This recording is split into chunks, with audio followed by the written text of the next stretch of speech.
तो बेटा last video जी तुम जस्ट देखी है वो मैं डायग्राम एक्सप्लेन की सी हूँ उस चीज़ को कंटिन्यू करना मैं क्योंकि मैं वो कुछ खास ग्लैंड्स नाल रिलेटेड या वट एवर हाले कुछ समझाया नहीं सी उत्थे मेन परपस सी कि डायग्राम नूं समझना। तो बेटा एक एक करके हम वो further physiological point of view ना चलिए। तो सब तो पहले जिन्हें मैं हेडिंग पाया इरेक्शन ऑफ पेनिस। तो अब इरेक्शन ऑफ पेनिस के पीछे जो रीज़न है तो सब तो पहले मैं लिखा under the influence of parasympathetic nervous system. तो एक काम करना बेटा सर ने वैसे ऑलरेडी कर चुके हुए हैं।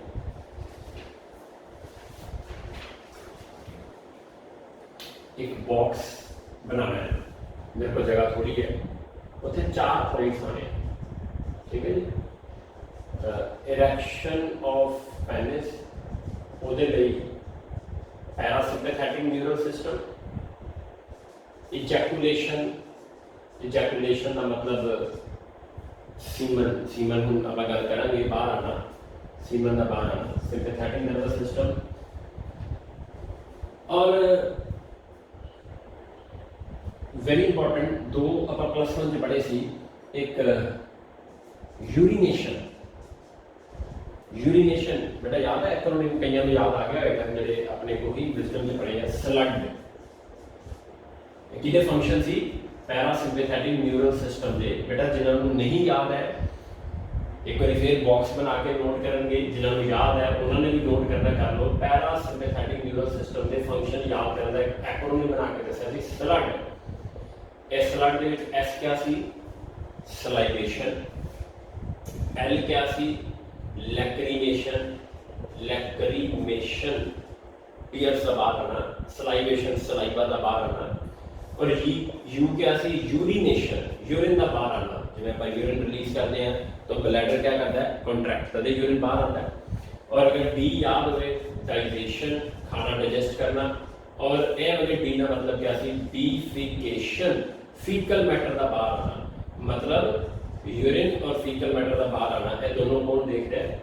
और मैं सारा याद करने का तरीका दसिया सी पैरासिम्पैथेटिक न्यूरल सिस्टम। इसका मतलब यूरिनेशन कौन कराएगा पैरासिम्पैथेटिक, ठीक है जी। यूरिनेशन कौन कराएगा पैरासिम्पैथेटिक। चलो 3 वैसे तो चौथा मैं लिखवाना सी फिलिंग ऑफ यूरिनरी ब्लैडर। देखो दो काम इकट्ठे तो हो नहीं सकते। यूरिनरी ब्लैडर फिल हो रहा है उस तरह तो ना यूरिन बाहर जा सकता है, क्योंकि यूरिन बाहर जाने नहीं यूरिनरी ब्लैडर का कॉन्ट्रैक्ट होना जरूरी है। तो अगर कॉन्ट्रैक्ट कराएगा पैरासिम्पैथेटिक क्योंकि यूरिन फिर ही बाहर आएगा, तो फिर ब्लैडर का भरना, ब्लैडर का फिल होना वो कौन कराएगा सिंपैथेटिक। लिखना ठीक है लेकिन मर्जी है, लेकिन हम जी मेन चीज़ है यह चीज़ इजैकुलेशन एंड यूरिनेशन, ठीक है ना। इनू आप समझेंगे पर पहले एक बार यह टॉपिक खत्म करके फिर मैं वापस उत्थे आऊंगा। तो erection of penis under the influence of parasympathetic neural system. आप पढ़े ना ऑटोनॉमिक दो तरह का होता है, सिम्पैथेटिक एंड पैरासिम्पैथेटिक। अब इरेक्शन किस तरह होगी पैरासिम्पैथेटिक न्यूरल सिस्टम बेटा नो नहीं है, जैसे नाइट्रिक ऑक्साइड केमिस्ट्री थोड़ी बहुत आंधी होगी, नाइट्रिक ऑक्साइड ठीक है ना। और यह क्या है गैसियस न्यूरोट्रांसमीटर, गैसियस। तो यह नाइट्रिक ऑक्साइड अगर केमिस्ट्री याद है तो गैस होती है, लिक्विड हो ही नहीं सकता। तो ये बॉडी का गैसियस न्यूरोट्रांसमीटर है। अब इसका टारगेट क्या है smooth muscles of blood vessel of corpora cavernosa. Just diagram draw करके दी थी कि भी जो कॉर्पोरा कैवर्नोसा जो ढेरों ढेर वैसल्स है, ठीक है ना। साइनस क्या है ना बेसिकली टिपिकल टर्म, तो उन्होंने स्मूथ मसल जोड़े है उन्होंने उहदे एक्ट करेगा। अब वो क्या होएगी very very important relaxation. Smooth muscle की रिलैक्सेशन है, देखो भी इस स्मूथ मसल रिलैक्स तो ब्लड वेसल क्या होगी dilate. Relaxation of smooth muscles of blood vessel, ठीक है। किधर ब्लड वेसल कैवर्नोसा, और मतलब क्या होगी वैसो डायलेशन। अब ब्लड वेसल क्या होगी डायलेट। जिसने ब्लड वेसल डायलेट हुई thereby blood vessel get engorged, engorged मतलब filled. Blood vessel get engorged या filled with blood resulting into erection of penis. तो मतलब यह हो गया कि जो कॉर्पोरा कैवर्नोसा च ब्लड भर जाता है, तो जी आप जस्ट डायग्राम की है टीएस तो TS के डायग्राम का सैक्शन से अगर आप अदरवाइज दो डायग्राम देखिए तो जो कैवर्नोसा में ब्लड भर जाएगा तो it will result in erection of penis और ਉਹਦੇ ਲਈ रिस्पोंसिबल कौन है पैरासिम्पैथेटिक न्यूरल सिस्टम। तो पहले इन्हें नोट करो फिर मैं इजैकुलेशन की गल दोबारा।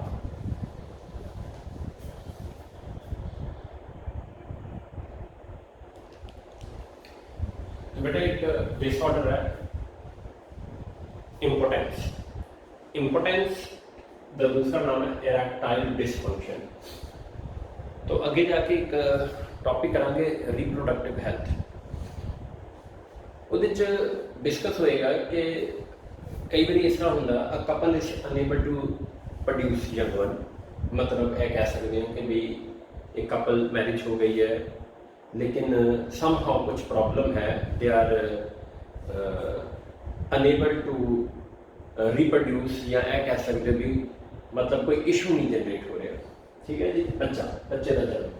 अब कुछ कई प्रॉब्लम्स होती हैं, वो प्रॉब्लम मेल च भी हो सकती हैं, वो प्रॉब्लम फीमेल च भी हो सकती हैं, उसकी डिस्कशन होएगी बहुत ज़्यादा डिटेल च नहीं, लेकिन कुछ मेजर प्रॉब्लम्स उन्होंने एक प्रॉब्लम है भी हो सकती है erectile dysfunction problem associated with erection of penis. अब वो पीछे कारण की है वो सब डिटेल सिलेबस नहीं है, लेकिन जो क्वेश्चन ऑलरेडी आ चुका है पास क्वेश्चन आया है, जो ड्रग यूज की जाती है क्योंकि इरेक्शन ऑफ पेनिस नहीं हो रहा तो जो ड्रग यूज की जा रही है दैट इज वाइग्रा और ये वाला लिखा है सॉल्ट। एम्स जो क्वेश्चन आया सी उन्होंने सॉल्ट पूछा सी, मतलब जिवें Crocin is a trade name जड़े नाम तो दवाई बिकती है क्रोसिन, लेकिन सॉल्ट क्या होता है पैरासिटामोल। हम ले मैन कन्फ्यूज हो सकता है लेकिन असं ले मैन नहीं आप साइंस पढ़ते पे हैं, ये जिस नाम तो दवाई बिकेगी ब्रांड नेम कह रहे हैं ट्रेड नेम और वो अंदर जो एक्चुअल सॉल्ट होएगा, ठीक है जी, जिवें Crocin is a trade name paracetamol is a salt. तो ये वो जो डिसऑर्डर है वो करैक्ट किया जाता है। अब वो डिसऑर्डर का कारण क्या है, वो किस तरह ठीक होता है, तो बेटा वो सिलेबस नहीं है, हिंद नोट करो।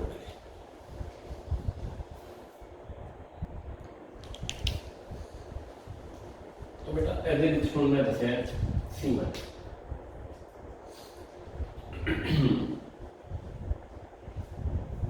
स्पर्म्स और सेमिनल प्लाज्मा। अब मैं बहुत बड़ा करके लिखा है, तो कॉपी से भी बहुत बड़ा करके लिखो बेटा, very very very important, boldly neatly होता है।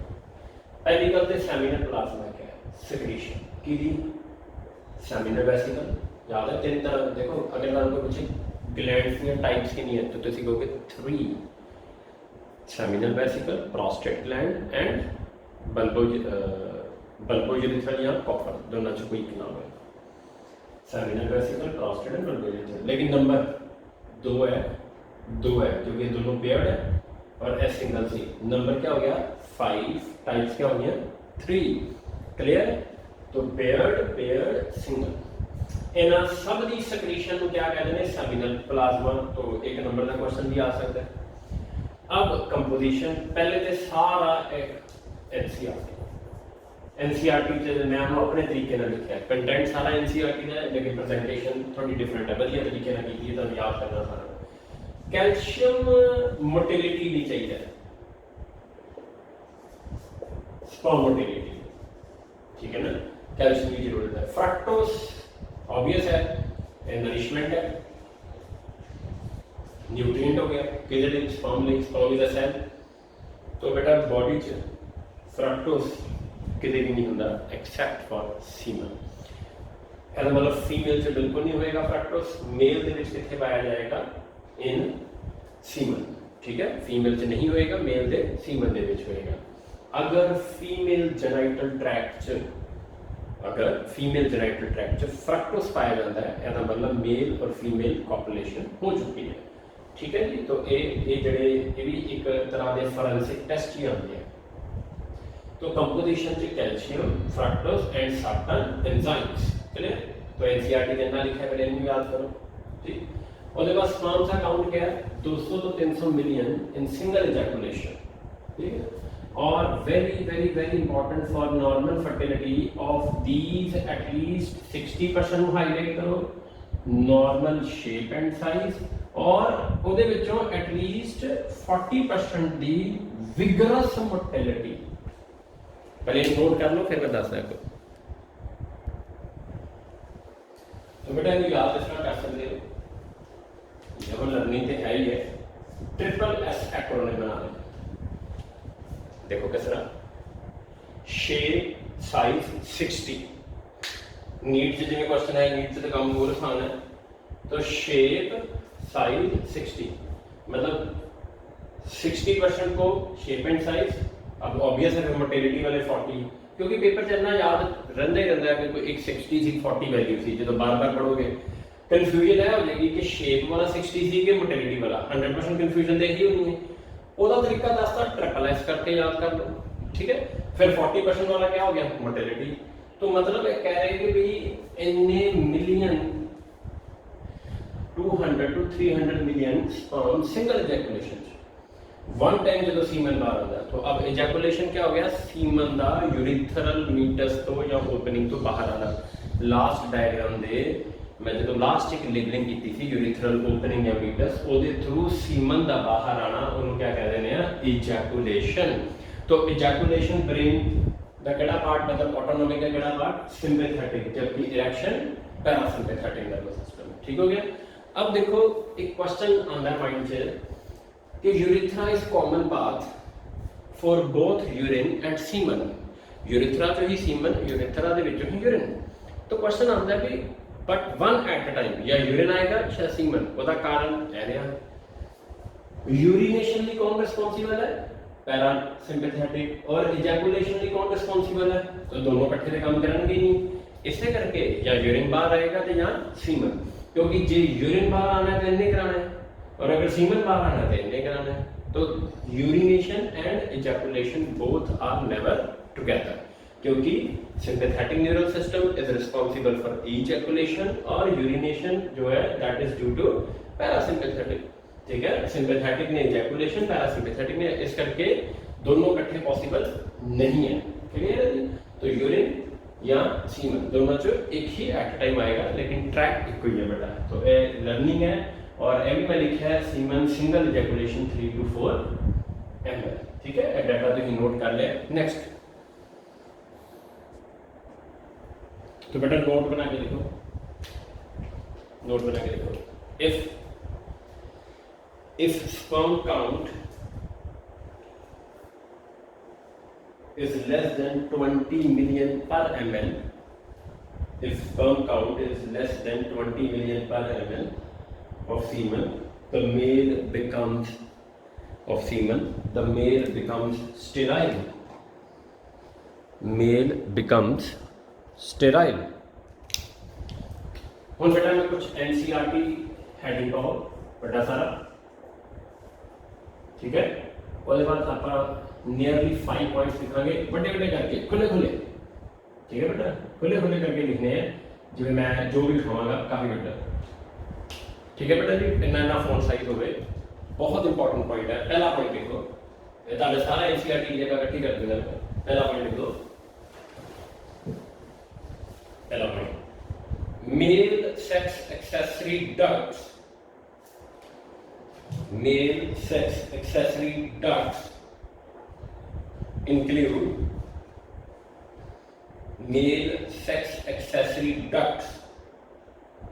include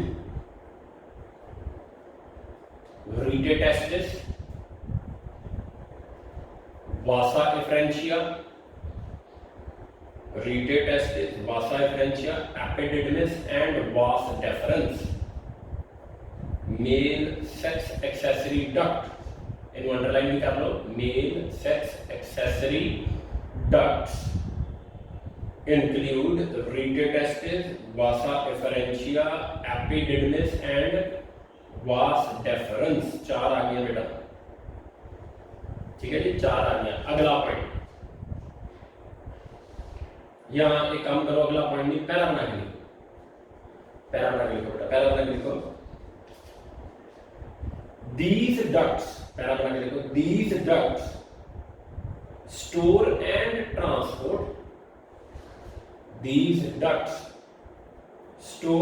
transport, the sperms these ducts store and transport the sperms from testes to the outside, from testes to the outside through urethra, through urethra। Bracket च लिखो, bracket च लिखो, sperms are finally expelled out through, bracket लिखो, sperms are finally expelled out through external urethral meatus। Level कीता है बेटा just थी। sperms are finally expelled out through external urethral meatus, external urethral meatus। अब लिखो second point, second point, male accessory glands, तो पहले क्या सी डक्ट्स, ਹੁਣ क्या आ गई ग्लैंड्स, तो उसे डक्ट ਨੂੰ गोला मारो और ਇੱਥੇ ग्लैंड्स ਨੂੰ सर्कल करो, बहुत ज्यादा इंपॉर्टेंट है। include male accessory glands include paired seminal vesicles,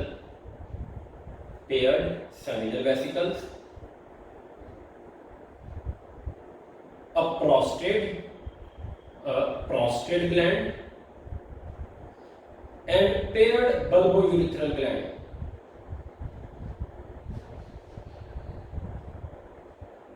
and paired bulbourethral glands। अगला पॉइंट लिखो, third point, the secretion of bulbourethral glands, secretion of bulbourethral glands also help in lubrication of penis। the secretions of bulbourethral glands, the secretions of bulbourethral glands also help in lubrication of penis, lubrication of penis। तो बेटा fourth point देखो, fourth point देखो, fourth point, the functions of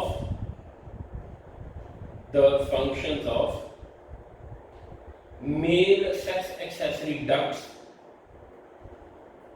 functions of male sex accessory ducts and glands, मुझे पता है ना duct अलग है, ग्लैंड्स है, and glands are maintained by, अब इन्होंने फंक्शन कौन मेंटेन करेगा, are maintained by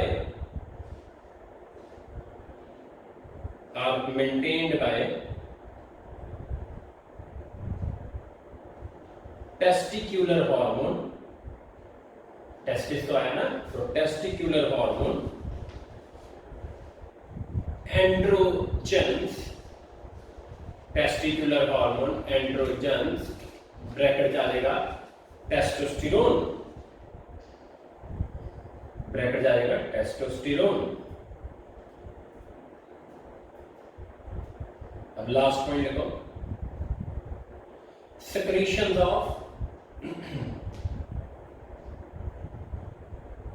secretions of epididymis, vas deferens, secretions of epididymis, vas deferens, seminal vesicle and prostate gland। secretions of epididymis, चार नाम है, vas deferens, seminal vesicle and prostate gland are essential for थोड़ा सा बड़ा करके लिखना, maturation and motility of sperm, are essential for maturation and motility of sperm, maturation and motility of sperm। तो अब बेटा नीचे एक बॉक्स से लिखो जरा, खत्म हो गया एनसीईआरटी के 5 पॉइंट, मैंने जरा ताड़ी नॉलेज ड्यूरिंग इजैकुलेशन। तो बेटा एनसीईआरटी के जो 5 पॉइंट्स ये मैं खत्म कराते हैं। द लास्ट पॉइंट बोले है the functions of secretions of epididymis, vas deferens, seminal vesicle and prostate gland are essential for maturation and motility of sperms. अब बॉक्स से लिखोगे during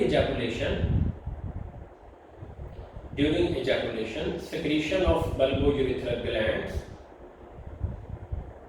during ejaculation secretions of bulbourethral glands come out first,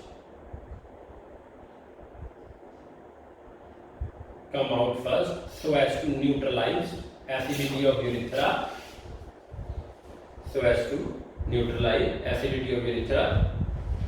which is bracket लिखो, so as to neutralize acidity of urethra, bracket लिखोगे due to urine, bracket लिखोगे due to urine. तो last वाला point समझिए, मैं सारी डायग्राम तो नहीं बनाऊंगा, इतने याद करो ऐतिहासिक bulbourethral या कॉर्पस ग्लैंड, ठीक हो गया बेटा, पेनिस की डायग्राम जी है, ठीक हो गया। अब देखो बाकी जिवें प्रोस्टेट कह रहा सी, सेमिनल वेसिकल कह रहा, तो जो इजैकुलेशन होती सब तो पहले इसकी सिक्रीशन बाहर आती है कि bulbourethral दी। अब जिवें एनसीईआरटी ने लिखा है कि ल्यूब्रिकेशन करता है, ठीक हो गया, ल्यूब्रिकेशन करेगा, जो सिक्रीशन बाहर आएगी तो सब तो पहले इन्हें ल्यूब्रिकेशन करना है। अब क्योंकि ऐसे डक्ट चो यूरिन निकलना है, ऐसे डक्ट के विचों सीमन निकलना है, और जो सीमन होता है उसकी पीएच थोड़ी हल्की जी स्लाइटली एल्कलाइन होती है, जबकि यूरिन का एसिड। तो एक्चुअली होता कि ये अगर सीमन ये पास होएगा तो many sperms get killed due to the acidic environment, क्योंकि यूरिन की पीएच एसिडिक हुई। तो ये जी डक्ट है, जो लास्ट यूरिन पास होएगा ये हल्का मोटा एनवायरनमेंट एसिडिक होएगा। तो नेचर की क्रिएटिविटी क्या है कि जो सीमन बाहर आना होता तो सब तो पहले ये सिक्रीशन बाहर आ जाती है, और ये सिक्रीशन काफ़ी अल्कलाइन होती है, ताकि जो पाथ है वो जी एसिडिटी है वो न्यूट्रलाइज हो जाए, ताकि जो स्पर्म इतों बाहर निकलने हैं तो उस दौरान स्पर्म काउंट घटे ना, क्योंकि अदरवाइज क्या होएगा, इन्होंने कई स्पर्म की डेथ हो जाएगी। तो नेचर की क्रिएटिविटी है कि उस पाथ को, उस डक्ट को न्यूट्रलाइज करने लिए सब तो पहले की सिक्रीशन बाहर आती है bulbourethral gland। अगर तुम एनाटमी भी देखो तो एनाटमी भी इस तरह ही है कि सब तो पहले यही ही सिक्रीशन बाहर आएगी। तो एक तो लाइन एनसीईआरटी दी सी टू न्यूट्रलाइज टू ल्यूब्रिकेशन, तो दूसरा मैं दसिया कि एसिडिटी को न्यूट्रलाइज करने, क्योंकि सीमन की जी पीएच है वो एल्कलाइन है और स्पर्म एसिडिक पीएच डेथ हो जाएगी, और नेचर की क्रिएटिविटी है। क्लियर जी? नेक्स्ट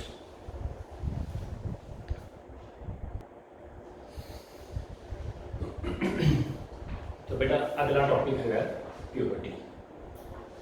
तो पहले आप मैं नोट्स निकाले है तुहानू दसन लई, ते हैडिंग है प्यूबर्टी। तो ये दो तरह दी टाइप्स है, pseudo precocious and true precocious. पहले एक लिखा है ना प्रीकॉशियस प्यूबर्टी, तो पहले तो आप प्यूबर्टी में समझिए, फिर प्रीकॉशियस प्यूबर्टी में समझिए। प्रीकॉशियस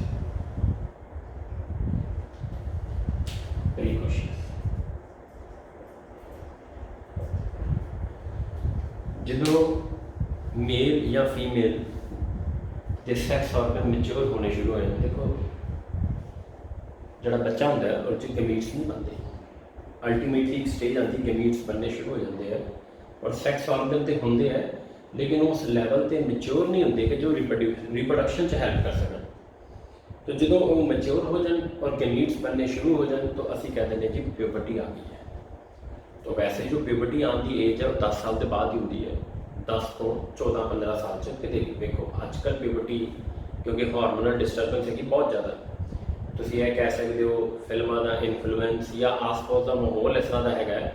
देखो ये सच्चाई है, दिस इज़ रियलिटी कि भाई पहले लोगों की प्यूबर्टी थोड़ी लेट होती सी, तो जोड़ा बचपन सी उसकी लाइफ होती सी। तो हुण की हो गया, हुण because of all this system कि भाई वो जो प्यूबर्टी है वो थोड़ा उसकी एज जल्दी हो गई है। तो अब वट एवर एज जल्दी होगी या नहीं होगी, यह मतलब कुछ हार्मोनल डिस्टर्बेंस है, कुछ हार्मोनल चेंजेस आते हैं जो इतने सिखाए जाएंगे।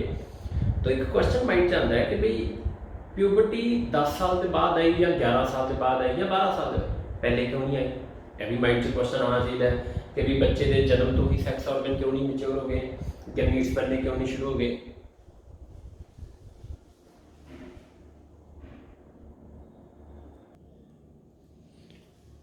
तो बेटा बचपन तो ही सैक्स ऑर्गन क्यों नहीं मैच्योर हो गए, बचपन तो ही गैमीट बनने क्यों नहीं शुरू हो गए, तो ऑब्वियस है वो भी डिस्कशन होएगी। लेकिन फिलहाल आप गल कर रहे हैं कि भी जो सैक्स ऑर्गन मैच्योर हो जाए, गैमीट्स बनने शुरू हो जाए, उन्होंने आप कह रहे हैं प्यूबर्टी आ गई है।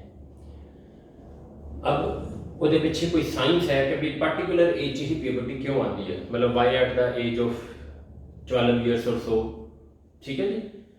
अब एक वर्ड लिखा है प्रीकॉशियस प्यूबर्टी, प्यूबर्टी का जल्दी आना। देखो एक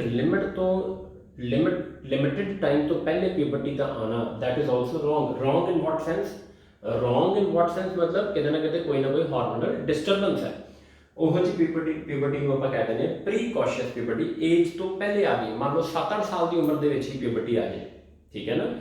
अब फीमेल्स च प्यूबर्टी थोड़ा जल्दी आती है, मेल्स च थोड़ी लेट आती है, हार्मोनल कारण है। लेकिन अगर किसी से बहुत जल्दी आ जाए, जो डिफाइंड एज है, तो उन्होंने कहते हैं प्रीकॉशियस। अब इतने जिमें जो तुम नोट्स देखोगे तो इतने टेबल बने हैं, वो टेबल च देखो 2 टाइप्स है, स्यूडो प्रिकॉशियस, ट्रू प्रिकॉशियस। मतलब अगर स्यूडो प्रिकॉशियस, स्यूडो का मतलब क्या होता है, फॉल्स, स्यूडो का मतलब फॉल्स और ट्रू। तो इसका मतलब यह है कि अगर प्यूबर्टी आ गई है और गमीट बनने शुरू नहीं हुए, मतलब सैक्स ऑर्गन तो मैच्योर हो गए हैं, मतलब लुक्स वाइज ऐसा लग रहा है कि उस बच्चे च प्यूबर्टी आ गई है। लेकिन जो यदि पूरी डिटेल स्टडी की थी तो पता लगा भी ठीक है, लुक्स वाइज से लग रहा है प्यूबर्टी आ गई है, पर हाले गमीट्स बनने शुरू नहीं हुए, तो उन्होंने आप कहते हैं स्यूडो प्रिकॉशियस, ठीक है ना। कि मतलब अगर आप देखिए मॉर्फोलॉजिकल चेंजेस तुम दिखेंगे बच्चे च, ऐसा अपील होएगा कि बच्चे प्यूबर्टी आ गई है जो आप मॉर्फोलॉजिकल फीचर स्टडी करांगे। लेकिन एक्चुअली जो गमीट नहीं बन रहे, अगर मतलब मेल है तो स्पर्म नहीं हाले बन रहे, पर मैच्योरिटी आ गई भी है। अगर फीमेल्स है, लुक्स वाइज मैच्योरिटी आ गई है, पर अंदरों हाले ओवरीज गमीट्स मतलब ओवल नहीं बन रहे, तो उन्होंने कहेंगे स्यूडो प्रिकॉशियस। लेकिन अगर गमीट भी बनने शुरू हो गए हैं, लुक्स भी है, मतलब बाहरों अपील भी हो रहा है कि भाई बच्चे च प्यूबर्टी आ गई है और गमीट भी बनने शुरू हो गए थे, ट्रू प्रिकॉशियस। मतलब मॉर्फोलॉजिकल चेंजेस भी आ गए जो आने सी, और उधरों गमीट्स बनने में शुरू हो गए, तो दोनों इवेंट हो गए जो प्यूबर्टी जो होंगे है, तो ट्रू उन्होंने विचों एक इवेंट। तो कई बच्चे जो मन च क्वेश्चन आता है कि मान लो गमीट बनने शुरू हो गए पर लुक्स वाइज नहीं चेंज है, तो ऐसा केस नहीं होता। क्लियर है जी, अपने को हाइपोथेटिकल क्रिएट नहीं करना। लुक्स वाइज हो गया, गमीट नहीं बने, ऐसे होता है, लेकिन रिवर्स नहीं होता। अब क्वेश्चन यह है कि भी जी है प्यूबर्टी है, ये इन्ने साल बाद क्यों आई, 12-13 साल बाद क्यों आई, पहले क्यों नहीं आई। तो ये अलग अलग थियोरीज है, हाइपोथैलेमिक थियोरी है, पाइनियल थियोरी है। ਇਹਦਾ मतलब बॉडी च अलग अलग सिस्टम किस तरह काम करते हैं। तो ये बारे भी लोगों ने स्टडी करने की कोशिश की है भी प्यूबर्टी जो है वो पर्टिकुलर एज से ही क्यों आती है, ठीक है ना। हुण अगला जी साडी डिस्कशन है वो यही है कि why puberty is achieved after a particular age, why not before that. तो क्वेश्चन क्या है, टॉपिक क्या है, लिख सकते हो तुसी, why puberty is achieved after a particular age and not before that. Why puberty is achieved after a particular age and not before that, and not before that। एक particular age ते achieve होंदी है, उस तो पहले क्यों नहीं। तो आई थिंक बेटा आज काफ़ी कम हो गया है, क्योंकि तुसी डायग्राम ड्रॉ करनी है, तुहानू टाइम लगेगा, उन्होंने तुसी स्टडी करोगे, तो अपन नैक्सट लैक्चर च इत्थों कंटिन्यू करना है। लेकिन 2 मिनट मैं तुहाडे बेटा लैने हैं। देखो ਤੁਹਾਡੇ पेरेंट्स ਨੂੰ भी उत्तम सर ने यही कम्यूनीकेट करने की कोशिश की है कि बिल्कुल ईमानदारी ना पढ़ो बेटा, कुछ बच्चे तो मेहनत कर रहे हैं लेकिन सारे नहीं कर रहे हैं। तो देखो बेटा अपना टाइम वेस्ट ना करो। मैं तुहानू सिखाया सी, क्या भी सी, एक तरह की रिक्वेस्ट भी की थी कि समझो सिचुएशन नू कि बई जो आप लैक्चर करवा रहे हैं एक बार बहुत बहुत ज़्यादा जोर लगाया जा रहा है, पूरी कोशिश की जा रही है कि तुहानू समझ आए। तो तो बेटा समझो एक बार ये खत्म हो गया है, लेकिन रूटीन च ਉਹਨੂੰ ਨਾਲ प्लीज़ करो, ਉਹਨੂੰ नोट डाउन करो, और सिर्फ नोट डाउन कापियां ना बनाओ बेटा, ਉਹਨੂੰ याद करने की भी कोशिश करो, ठीक है जी। तो ऐसे वीक या जो भी डे सर ने शायद दसिया होएगा, तो बायो का मेरा हम जिवें सर का टैसट हो गया, हम zoology के टैसट लिए भी तैयार हो जाओ, ठीक है जी। जो सिलेबस होएगा मैं नैक्सट लैक्चर च फाइनल करूँगा। सिलेबस शुरू तो जिन्ना आप इस चैप्टर में पढ़िया, मतलब जो मैं थोड़ा पहले बेसिक ऑफ केमिकल कोआर्डिनेशन कराया सी वो भी आएगा, और मेल रिप्रोडक्टिव तो आएगा ही आएगा। तो आई विल सी कि फीमेल रिप्रोडक्टिव आना है कि नहीं आना, देन आई विल फाइनलाइज कि भी सिलेबस क्या होएगा इन द नेक्स्ट लेक्चर, ठीक है। तो बेटा पूरे जोश में ईमानदारी ना पढ़ो, मोबाइल वगैरह टीवी टूवी सब तुसी न्यूज़ सुन के की करना है कि इंडिया च की होया की नहीं होया, जो होना होएगा वो होएगा, जो हो रहा वो तो हो ही रहा, तुसी देखो ਤੁਹਾਡਾ की होएगा, ठीक है ना।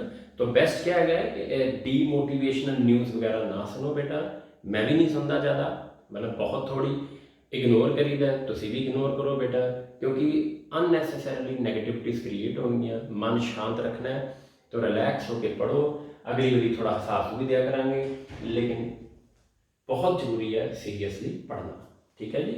इत्थों कंटिन्यू करना।